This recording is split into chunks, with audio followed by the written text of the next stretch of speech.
speaking of GameStop, moving along to this next video, which is titled "GameStop is Horrible" by Papa B.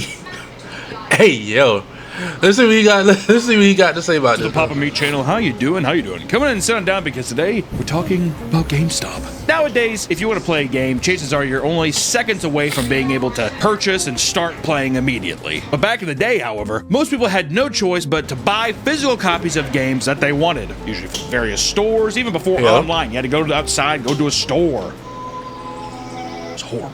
Or buy through the mail and wait 6 months. Yeah, you could use GameFly. Is that still a thing? I remember that. I used to want it. Among the variety of video game retailers, the most well-known was undoubtedly GameStop. For a time, it was the biggest video game retailer in the world. But over time, what used to be a cornerstone of gaming culture has slowly faded out of relevance due to the rise of online marketplaces. But it's not like GameStop was infallible before the eventual decline. In fact, throughout the retailer's long history, there have been many reasons to criticize the company for how it's run. So today... Hold up. Shout out to Soul Unscripted for the follow. Shout out to Soul Unscripted for the follow. Yeah, what's happening? We're going to talk about why the GameStop is so terrible. What if you can create your own website by saying, "This is what I want"? With Wix, you can. This video is sponsored by B&B Theaters. Summertime means going to the movies. So why don't you go to the 5th largest theater chain in America? Number 5. We have a theater close by the studio where we get to see all of our major releases and summer blockbusters. With 58 locations over the U.S., you're bound to be by a B&B Theater. Plus, B&B has many ways to watch, including the grand screen, the company's own premium large format.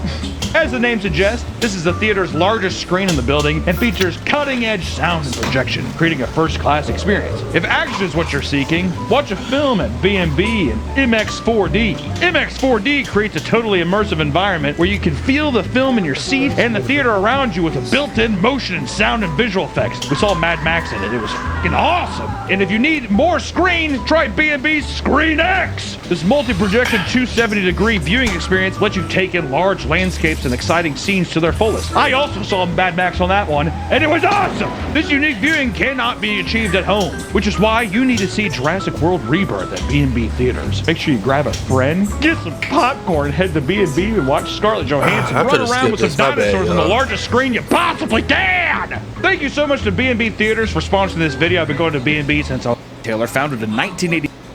My bad. But first we have to talk about how GameStop began. Bobbage's was a humble software retailer founded in 1984 by David R. Carlson in Dallas, Texas. The store was very popular, with the history and they eventually began selling video games and other forms of entertainment software. And after merging with a retailer, software, etc., and facing financial trouble, it was bought by Leonard Rijaggio, a major stockholder of Barnes & Noble. In 2000, the company bought another rival chain, Funko, and rebranded itself as GameStop.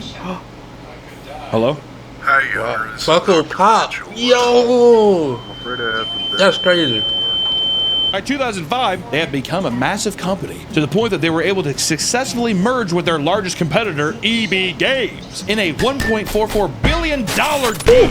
This led them to become the biggest gaming retailer at the time. And GameStop has become the leading spot to not only purchase games and consoles, but also trade in used games to make some of their money back. This is something that everyone nowadays seems to have the biggest gripe with. So, firstly, I want to talk about GameStop's terrible trade-in policy.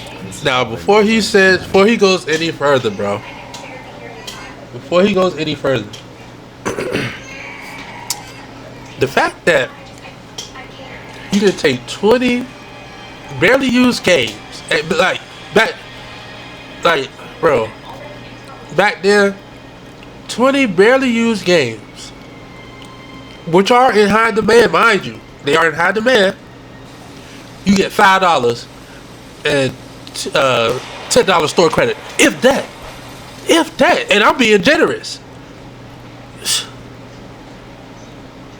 I never understood that logic, bro. Yes, I know you have to buy low, sell high. It's a part of the business, but bro, they went past the floor. They took it way too low. This is ridiculous. This is how GameStop, if you're wondering, how are they still open? It's this. Okay, this is it. The trade-in policy, that's how the lights are f***ing staying on. People bring... Oh, and while it's on my mind, before I forget, I know I keep posting, my bad. But GameStop used to be my goal. It was my dream job. Ooh, this food's good, my bad. When I tell you, dog, I tried so hard to get into GameStop. Numerous dozens of times. Dozens and dozens of times I've tried and I tried and I tried. Until I gave it one last try. I went to a job fair for GameStop, right? Went to the job fair. Had the interview, went great, called back, had another interview for the actual store I was going to be at, and then guess what happened? Can you guess what happened? They said they fully staffed. Huh? Like, what? How are you fully staffed when I just... That threw me. That was the last time I ever tried to work for GameStop right there. I was like, y'all got it, bro. I'm through with it. Y'all can keep that. I'll pass. I was devastated, bro. That just threw me for a whole loop, bro. But anyway.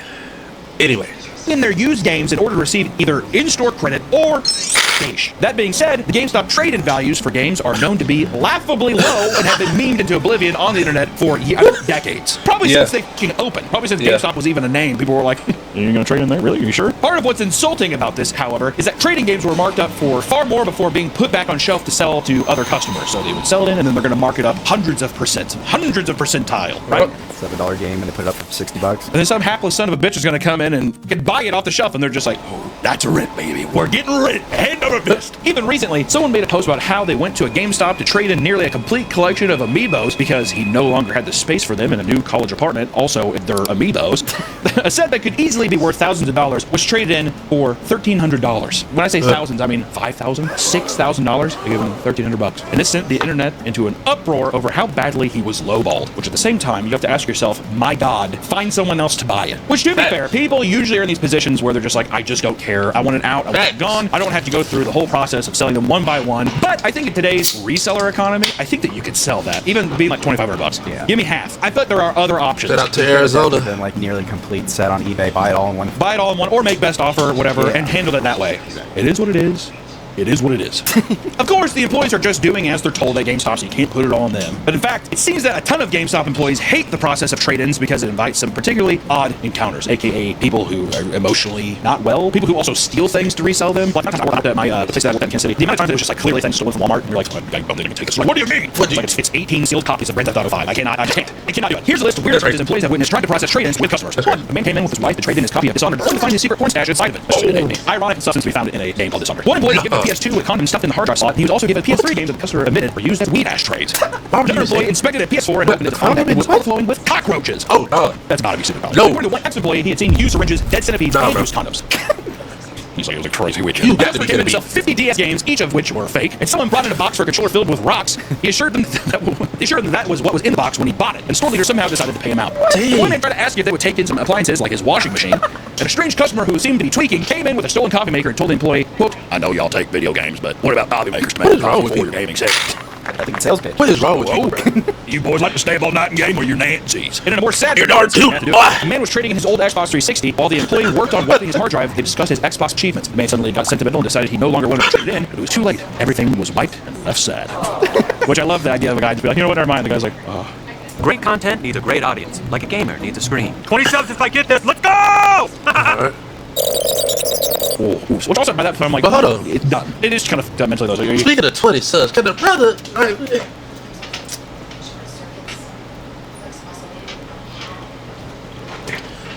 Can a brother get 20 subs? I'm trying to at least get to 100, but can I get 20? Follow, sub, you know what I'm saying? I mean, You sure? I'm deleting all this memories? That's it? That's all you want? Okay. It's like already deleting. Sit there and think about it. Well, you know. Oh, shit, actually, you know what? I guess this isn't worth the $13 you're giving me for my system. And lastly, a former employee reveals that someone tried to trade in the belt she was wearing to keep her pants up.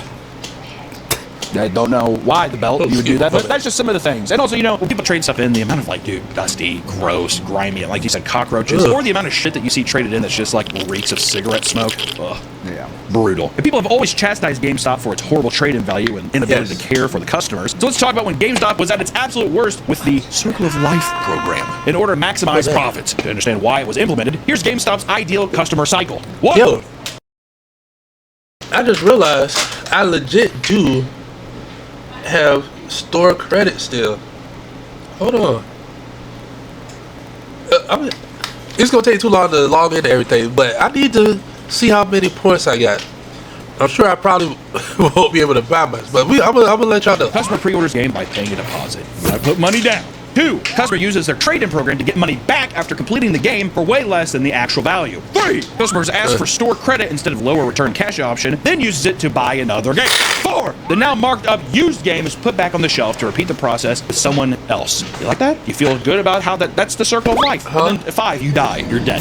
There it is. That's my life. Each employee has something referred to as cold score, based on things like used game sales, pre-orders, trade-ins, and because used games have higher profit margin, it was aggressively pushed to employees as the priority over selling brand new games. Yeah. Have you seen that? They'd be like, Grand Theft Auto would be like $60, but like, you get the used version for $50. Are you sure you just don't want to get the one that somebody's already opened and touched and fondled with? Fondled is crazy. Come on. Whole score. He's like a like marker on his arm. He's like, no, this score's low. To avoid having a low score that threatened their job, GameStop employees were pressured to lie to their customers about the stock of new games and consoles. One employee admits that a launch day for a brand new game could literally screw him over for the entire week because he would then have to sell way more pre-owned games to keep his score up. So it's like, yeah, you might have sold a shit ton of new games, but GameStop's going to be like, why aren't these games selling? Yeah, I think I might get fired. It's a fun working condition. Employees essentially became the gaming version of a sleazy used car salesman. That's crazy. Maybe it's a good thing. I ain't working titles and sometimes not even mentioning the price until the last possible second. And another employee states that this system would put the store in constant state of crisis, stating, quote, 1 week, we desperately needed trades. The next few weeks, we need to focus on pre-owned. Then, because we focused on trades and pre-owned, we didn't get pre-orders. Some claim that the entire stores were fired over this whole system, while others state that these were simply edge cases. But regardless, after enough pushback, GameStop's made changes on how to run their stores. They removed the coal scores for individual employees and made it so the entire store just had one score to work on. Today, it's not clear if they still utilize a system similar to the cycle of life, but I'm sure there's some GameStop employees watching this right now, and if it is, please tell me. I'd like to know. How does it feel working in hell? Do you like hell? You think they're probably just GameStop lifers, right? I've been here since I was 18.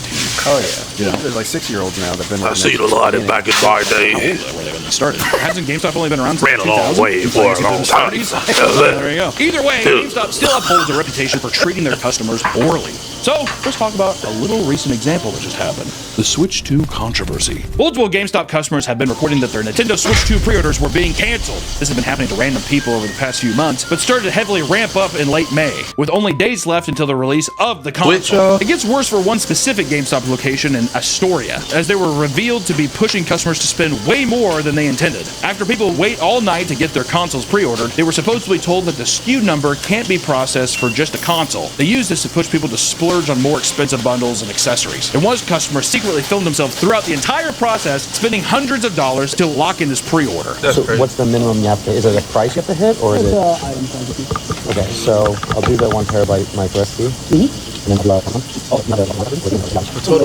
is like at every GameStop that they're doing this, or is it just specific? I don't really speak to this one. I'm pretty sure it's an all-around GameStop. Okay. After the post went viral, GameStop responded on Twitter by saying they were actively investigating the store and offering pre-orders to anyone who were turned away. Despite them trying to make things right, it further showcases the pressure put on GameStop stores specifically to hit their quotas, even if it means massively f***ing over their customers, you know, just by being like, we gotta sell controllers. If we don't sell controllers, I want to know who's the guy. We probably should sell them now. To come down. Like corporate, you know what I mean? Oh God, Bob's coming this week, and he's like, there's a lot of controllers in the back room. This place is shut down. I've been working here since I was 35. I'm 60 now. He's like, that math adds up. By now, it should be clear that working for GameStop can be a bit of a fucking nightmare. So let's talk about why people hate working at GameStop. Many people think GameStop is a great first job, right? Because they can make money in an environment they're passionate about. I love video games. I want to work at GameStop. Right? That's what I thought. Reminds me of like those commercials of people doing the tester games. I'm having so much fun testing video games. Yeah, it's so fun playing this game. I can't believe we got jobs doing this. I know. And my mom said I would never get anywhere with these games. Those that go to the massive r/GameStop subreddit to ask if it's a good idea to put an application. The fact that people really used to say that is crazy. Look at all the gamers now. Like the professionals, like the well-known ones, making well over $1 million, bro. Come on. To work there are bombarded with current or ex-employees desperately trying to chase them away. But, I mean, one response reads, run. Work anywhere else. You think you want to work here? But you don't. Find a local retro game store to apply to instead. This is not a video game job. It's a sales job with zero benefits or incentives. That happens to all video games sometimes.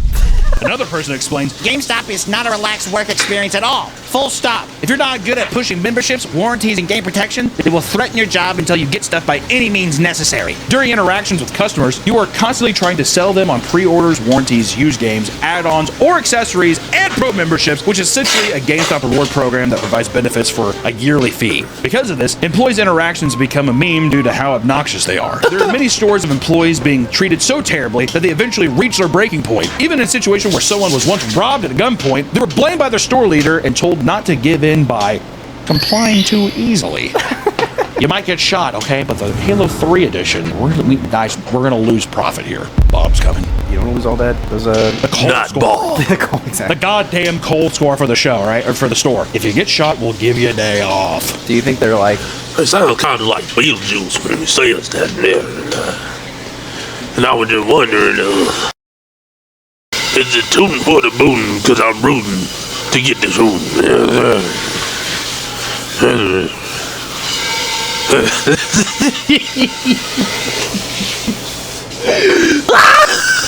I don't know. The new games instead? Yeah, instead of robbing our money, what if you just took 3 new games and like 3 pre-ordered games, and that would balance out our cold score? And the guy's just like, okay, so we know you're gonna watch this demo at double speed. All software engineers do. Buckle up, we're keeping it quick. Here are 5 months.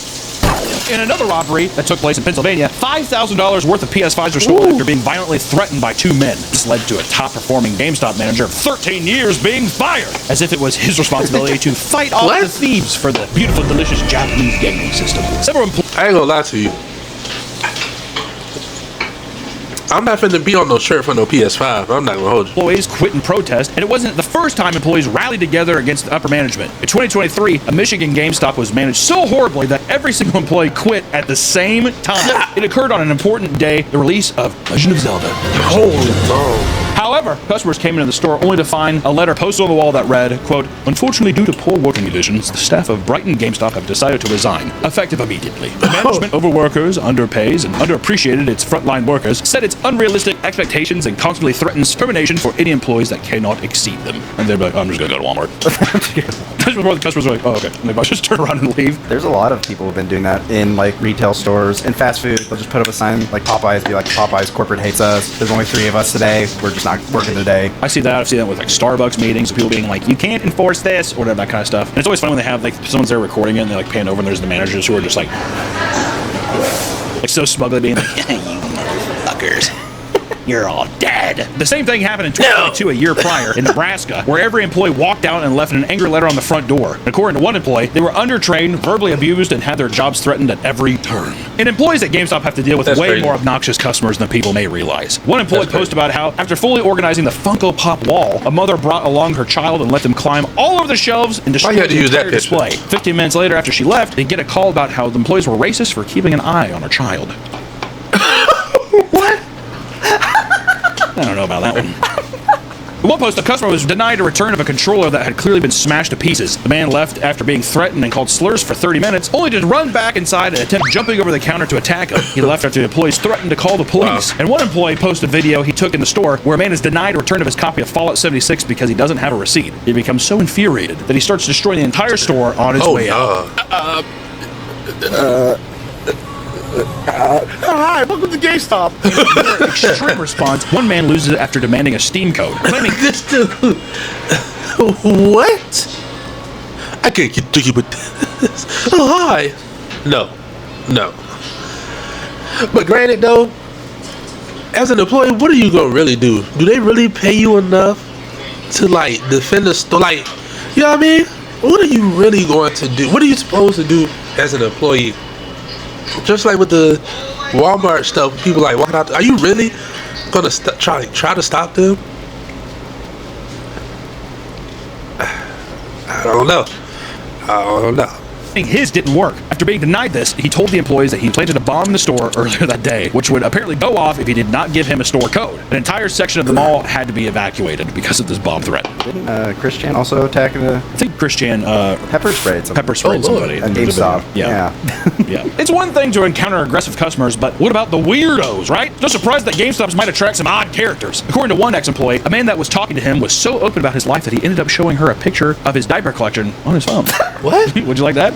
Another customer came in because of the help wanted sign on the window, only to say that he has to confirm how far the nearest elementary school is before he can officially apply. Oh, because he's a... Oh. In an infamous video, members of the Face Clan walk into a GameStop thinking the employees will recognize them. They're met with mostly silence and leave the store after flaunting their millions of YouTube subscribers to grown adults. It's horrible. Good God. There was also a man that came in to try and trade in a bunch of Gooner games like Leisure Suit Larry, The Guy Game, and Playboy Mansion. He was asked to leave because there was all over his cases. Hey, what is wrong with these people? It's glue. It's Elmer Glue, dude. I'm a model builder. It's tapioca pudding. I was eating... And I had snack pack pudding. Tapioca. It was The great. white According to one sauce. female employee, she had weird men wait outside the store to talk to her almost daily, to the point where she has to have her mom and boyfriend wait outside when she closed up to avoid the confrontations. It's similar to that. Another woman dealt with tons of weird attention from male customers because the manager exclusively hired attractive women to create what she described as a hot GameStop. Men would drive from far away to lurk around and talk to staff. The employee was eventually fired and was told that the manager was later taken away in an ambulance after having a violent meltdown where he, quote, declared himself as a high archangel. Yeah, he was tripping. Like the coffee thing. Which, well, not only that, but it sounds like he's trying, like, is he a fucking cult leader at a GameStop? Oh, my beautiful babies will play these games. And there'll be pre-orders and there'll be pre-owned games sold and then new games sold and accessories all at a perfect rate, a perfect call system for Archangel. Do you think he had a pretty high Cole score then? I would assume his Cole score was very high. I would hope so, at least. He's the Archangel. Speaking of women, it turns out that GameStop once created an entire training video that teaches male employees to converse with them, right? Because they might not have done that before. The video stimulates interactions between men and different types of female shoppers, teaching you how to avoid making a woman feel stupid by throwing out a bunch of gamer jargon at her. Welcome to GameStop. My name's Alex. How you doing?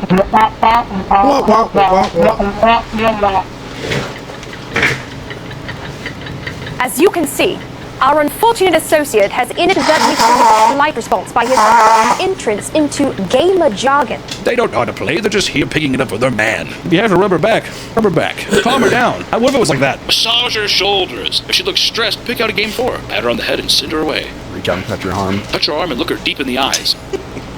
Not only is working there stressful and weird and creepy, we haven't even talked about the mass amount of GameStop robberies. GameStop is home to tons of products that are incredibly valuable and small in size, making them highly valued by thieves. Some of which, like newer next-gen consoles, have limited stock and can be resold online for insane prices. And it doesn't help that many stores are often run by just one employee at a time in an effort to cut costs and save money. And in 2023, around 30 GameStops in the US were robbed within a mere 3 months. Even as recently as this year, a group of burglars crashed their car into the GameStop in Chicago to steal games and equipment from the store. This was seemingly a part of a large-scale GameStop crime spree, with 4 GameStops being targeted for smash and grabs in just 1 month. Some burglars are not nearly as successful, like a man from Georgia that was caught trying to steal from a GameStop wearing a plastic bag over his head as a disguise. It's pretty awesome. Is that water bottle bag? I don't know what it is, but it's like, what are you doing, man? The St. Mary's Police Department Facebook page made a post requesting information from anyone that could identify the man. They wrote, and I quote, "You can help us catch him once you can stop laughing." He was eventually found and booked on 2 felony charges for criminal damage to property and burglary. In a particularly heartbreaking story, a GameStop smash and grab led to one immediate after a young man's entire crew ditched him before he could jump into one of the 2 getaway vehicles. Peace. With all the chaos surrounding GameStop's long history, you must be wondering, where does GameStop stand today? Because I know so many people that are watching this right now are probably thinking to themselves, oh my god, I haven't been to a GameStop in years. I haven't even thought about GameStop in years. I only think about GameStop on Black Friday, that kind of thing. I don't think about GameStop when it's like a busy time of year, but even then, then, I don't go. It's been forever since I've stepped foot in a store. I mean, GameStop's reputation has never been fully repaired, and they are surely no longer the retail titans they used to be. And after acquiring ThinkGeek, a retailer that focused on selling geek culture products, the store has slowly focused more and more on selling toys and collectibles like Pokemon cards and Funko Pops and all that bullshit. They even teamed up with PSA to start official card grading service. Why? To undersell you? To undersell you on fucking cards? Jesus Christ, bro. According to GameStop's recent earnings, GameStop's about to sell more collectible items than games. That's crazy. Imagine being able to build anything just by thinking about it. Meet Base 44. GameStop, collectible stop. Change the name. The biggest and most recent news to come out of the GameStop, however, is their decision to spend $500 million on 4,710 bitcoins to be used as treasury reserve assets. For GameStop? This led to GameStop shares lowering by 10.9%, but the company states that there is a set ceiling on how much Bitcoin they will continue to purchase. We're going to do it. We're not there yet. We're not there yet. When we get there, we'll stop. I mean, it's a fucking clown show. There's something nostalgic about walking into a video game retailer. Something that's becoming less and less possible as the years go on. You know what I mean? It's just like the brick and mortar store system is, albeit inconvenient, but it used to be a place where it was like just a place you could drive to. It was something that was tangible that you could walk into, and it was just like a place that would take your stress away, though. It was a place of excitement. You know what I mean? And I think that a lot... I'm not gonna lie.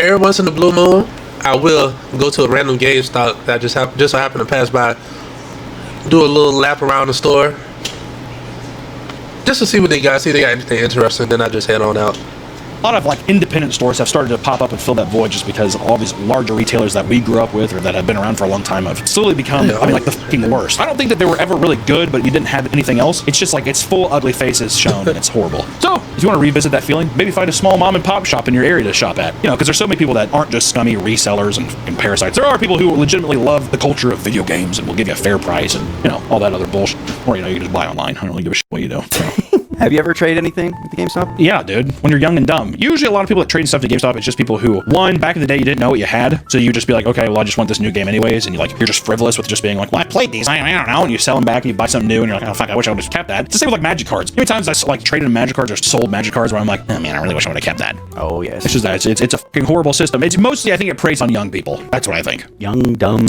people who are just like, whose attention span's going to be like, okay, I want to play that now. Okay, I want to play that now. So I gotta